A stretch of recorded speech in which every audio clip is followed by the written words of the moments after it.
Olá, meus queridos, tudo bem? Então, a segunda parte da aula que trata da Semana de Arte Moderna e da primeira geração modernista. Beleza? Se por acaso você está aí e começou por essa sem ter visto a primeira parte, ó, presta atenção que essa é a aula 5.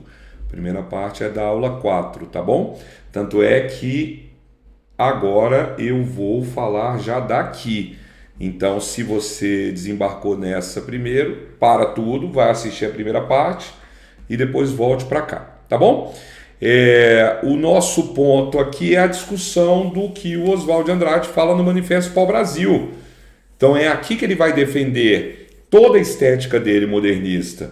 Verso sem métrica, sem rima, sem estrofação, minimamente trabalhar com pontuação, valorizar a linguagem coloquial, valorizar os erros gramaticais, valorizar a cultura popular, classes sociais mais baixas, uma literatura que se baseie nos fatos, nos elementos do cotidiano. Tudo isso parte do Manifesto Pau-Brasil.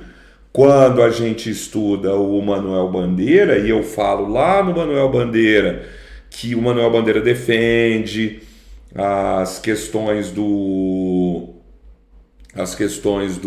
Oswald de Andrade, ele está defendendo esses aspectos aqui, ó, que o Oswald de Andrade lança no Manifesto Pau-Brasil. E o Manifesto Pau-Brasil é o que vai dar a base para, olha aqui, ó, o lançamento do Pau-Brasil, do Oswald de Andrade, né? Eu separei alguns trechos aqui do Manifesto Pau-Brasil para a gente analisar, considerando que a leitura dele é uma leitura muito peculiar, porque ele é escrito meio que numa lógica modernista, né? A gente tem que ler como se fosse mesmo uma produção de arte moderna, como foram os manifestos lá fora, como foi o manifesto do Marinetti, do Felipe Marinetti, do futurismo, que foi um manifesto de 1909 que deixou Oswald de Andrade encantado, né? Primeira coisa aqui, a poesia existe nos fatos, o manifesto abre com isso. Então, olha o Oswald de Andrade trazendo a dinâmica de que a literatura não deve ser na lógica parnasiana dos grandes temas e tal, né? Que é o cotidiano que vai virar a matéria de poesia. A gente fala muito disso, tanto nos poemas da colonização do Oswald de Andrade, como nos poemas do Manuel Bandeira, beleza? Outra coisa, os casebres de açafrão e de ocre dos verdes da favela sob o azul cabralino são fatos estéticos. Então, o Oswald de Andrade vai defender uma arte que esteja trazendo temáticas das classes sociais mais baixas do povo brasileiro, né? Da favela. Olha como ele desce a literatura daquele pedestal. Lembremos que eles estão em oposição ao que vigorava na época, ao que fazia sucesso na época, que é o parnasianismo. O parnasianismo é o princípio da arte pela arte.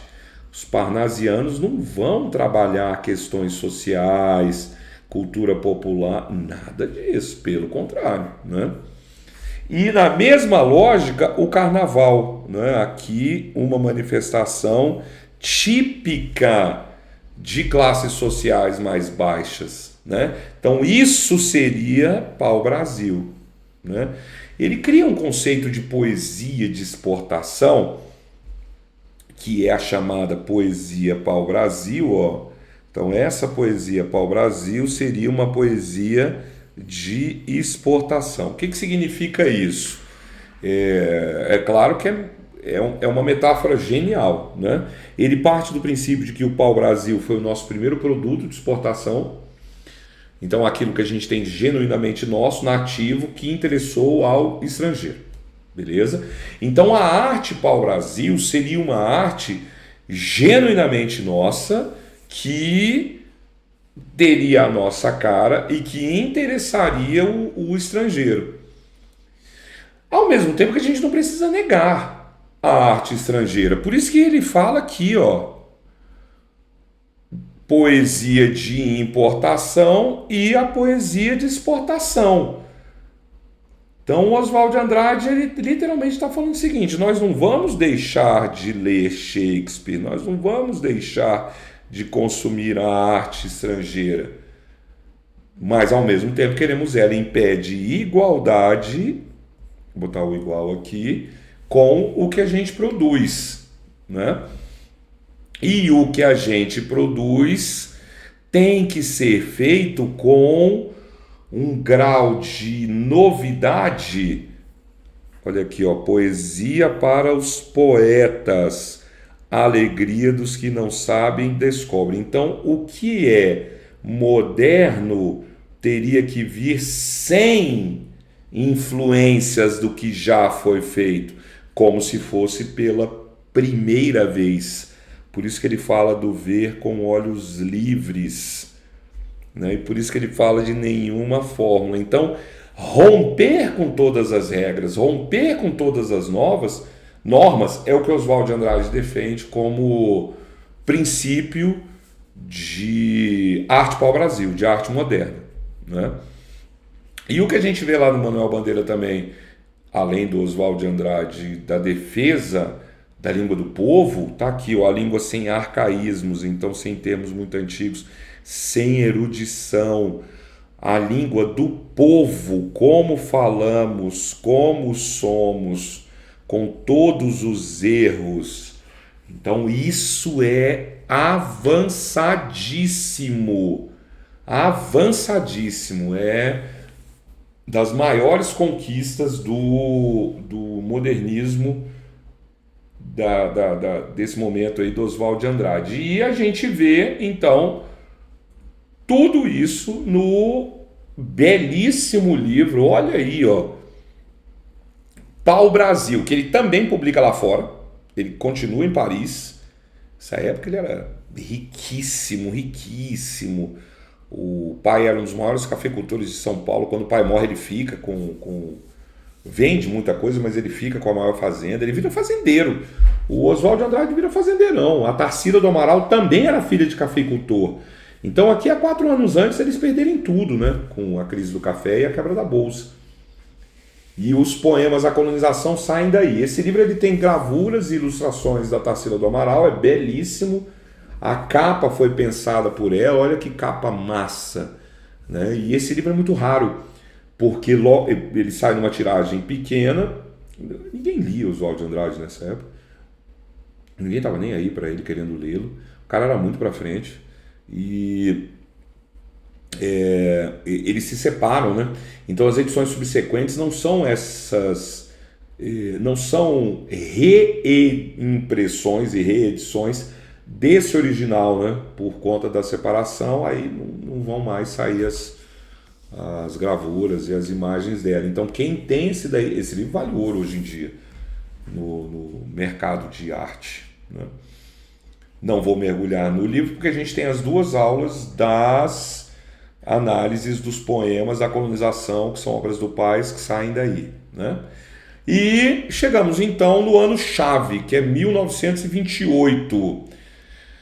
Em 1928, a Tarsila do Amaral dá de presente para o Oswald de Andrade a nossa Mona Lisa, né? Que é o Abaporu.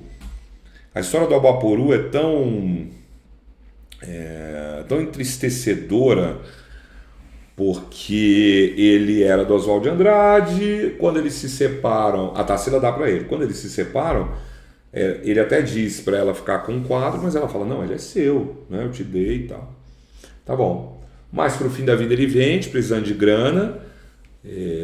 Matarazzo compra, depois um merchan, um cara mesmo de arte, né? Um galerista aí chamado Raul Forbes compra. E o Forbes, ali na década de 80, precisa de grana. Então ele bota para vender, e quando você vê as entrevistas dele falando sobre a pintura, ele fala que menosprezaram, né, o quadro, O governo brasileiro não quer comprar, o governo de São Paulo não quer comprar, o cara vende ali para uns 280, agora eu não lembro ao certo, é 250, 280 mil dólares. Em valores de hoje, pouco mais de $1 milhão, né? E é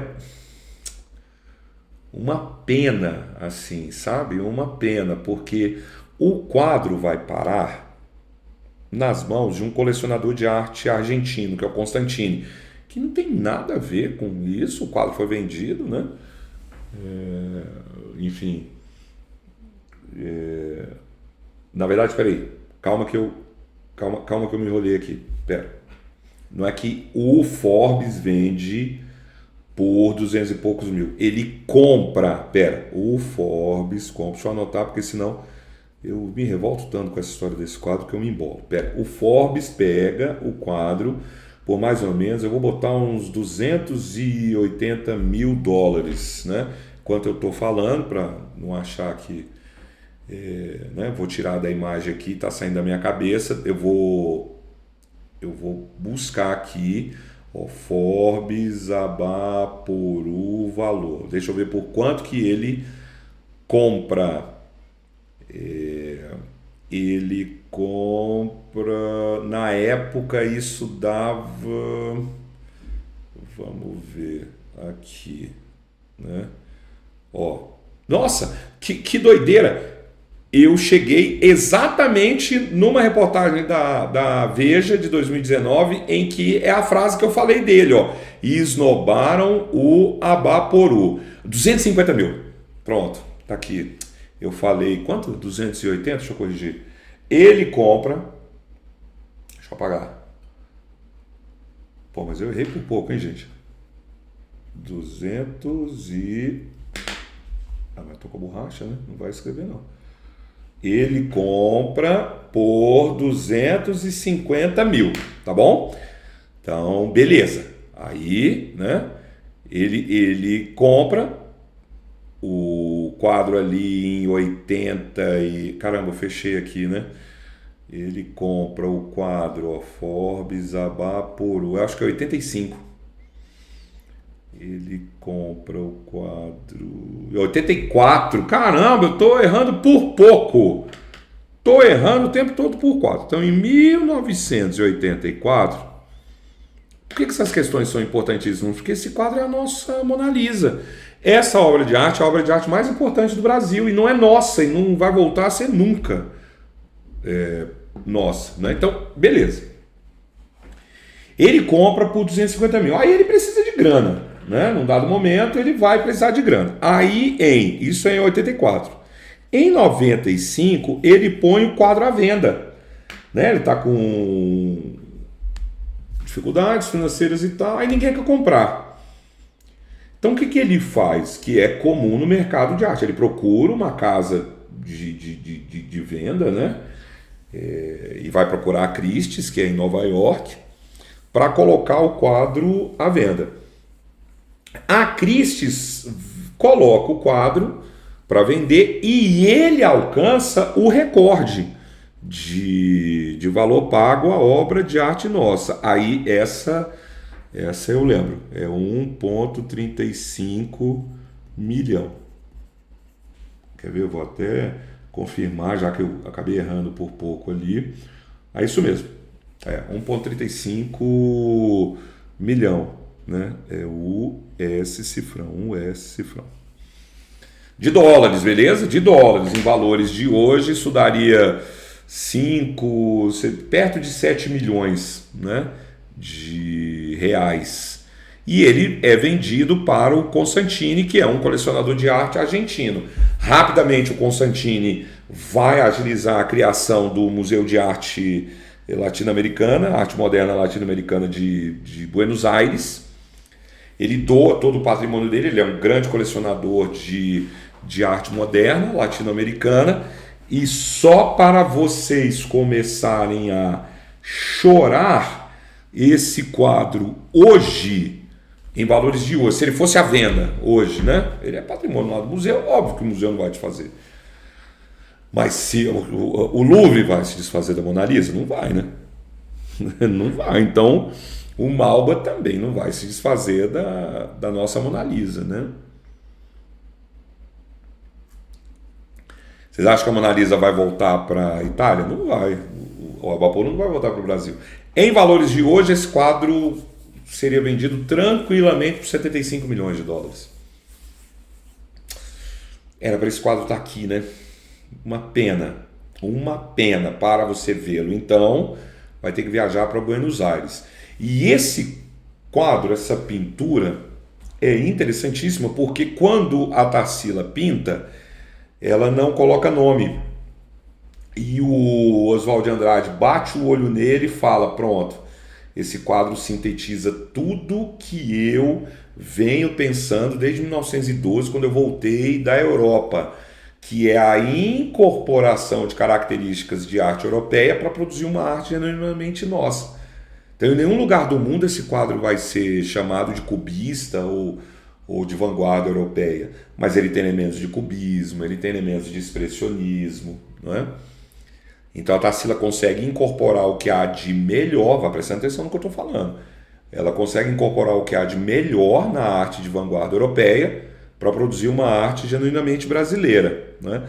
E aí o Oswald de Andrade cria o nome a partir de 3 outras palavras: aba, porá e u. Então, aba é um dos nossos, né? O homem que come toda a gente. Então, esse homem que come toda a gente é o Abaporu, o antropófago.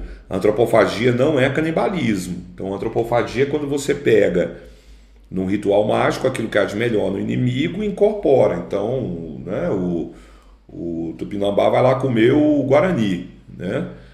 O índio Guarani. Aí ele não vira um Guarani, ele incorpora a coragem do Guarani e ele se torna um Tupinambá mais forte agora com essa coragem. Isso vira um elemento estético que passa a ser a ideia da deglutição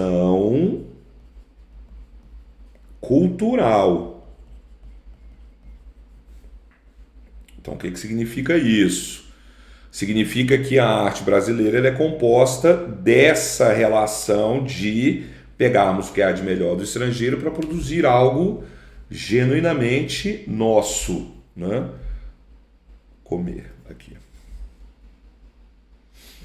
Beleza? E logo na sequência, o que Oswald de Andrade faz? Ele cria a revista de antropofagia. Uma das curiosidades dessa revista de antropofagia é que na sua primeira edição, o Drummond lança o seu primeiro poema, né? Primeiro poema publicado, que é o No Meio do Caminho. No meio do caminho tinha uma pedra no meio do caminho. A Tarsila faz, assim como fizera no livro Pau Brasil, ela faz então, né, gravuras aqui para essa revista.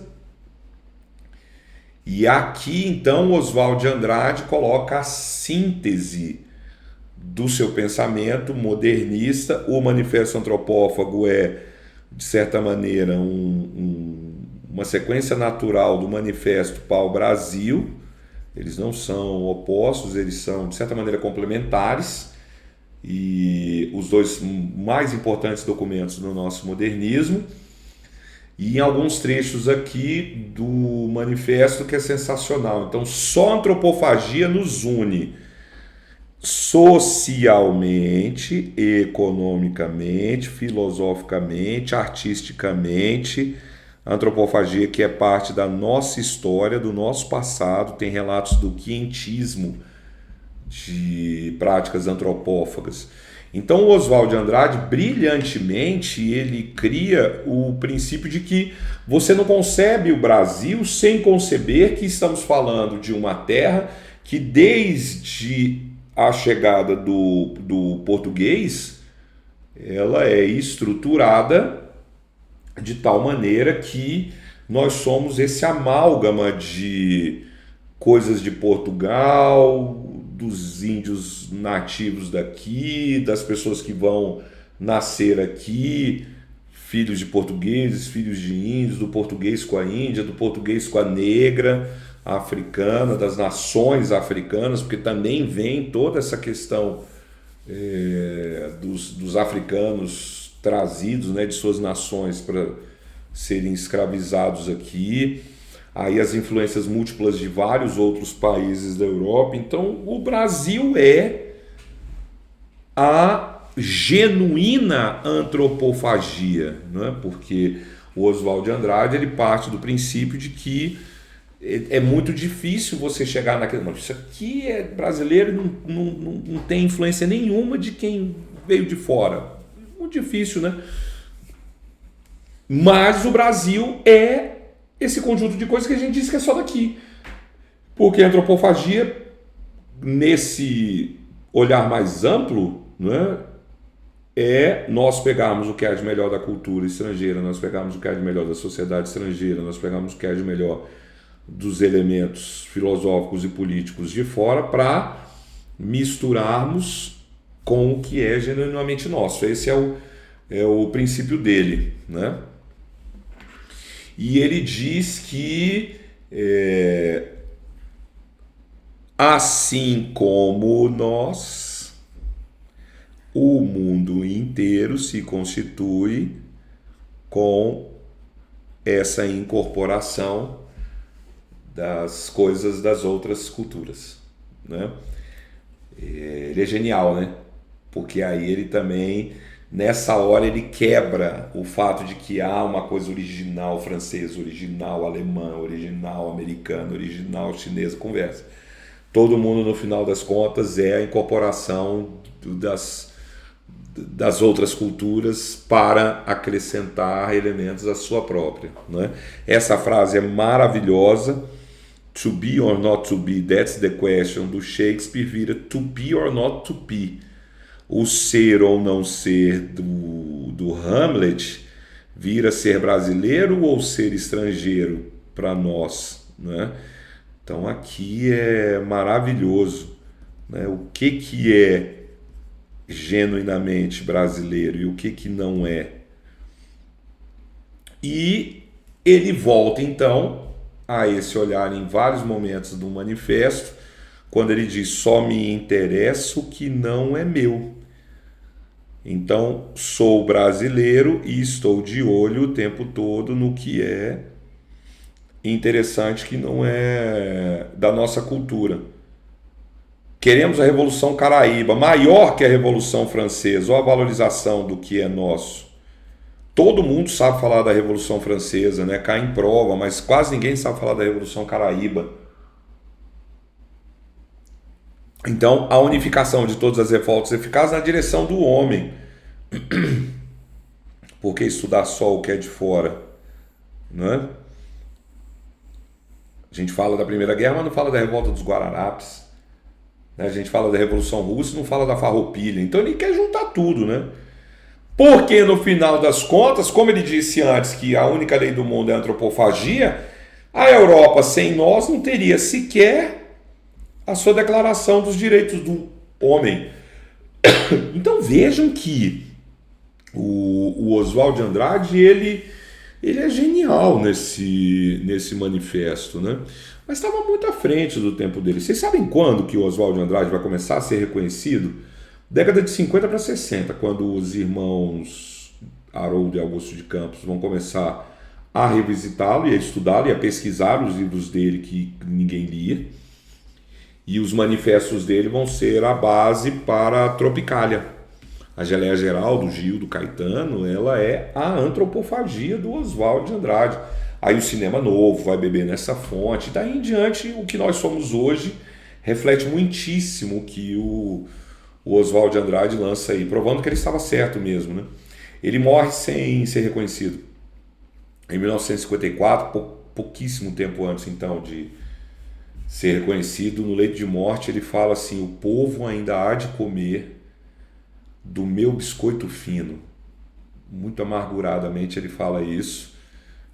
E aqui estamos nós, né? Nos deliciando com o biscoito fino da produção do Oswald de Andrade. Então, nós ficamos por aqui. tomar uma água, que eu dei uma engasgada. Estamos prontos para mergulharmos nos poemas A Colonização dele.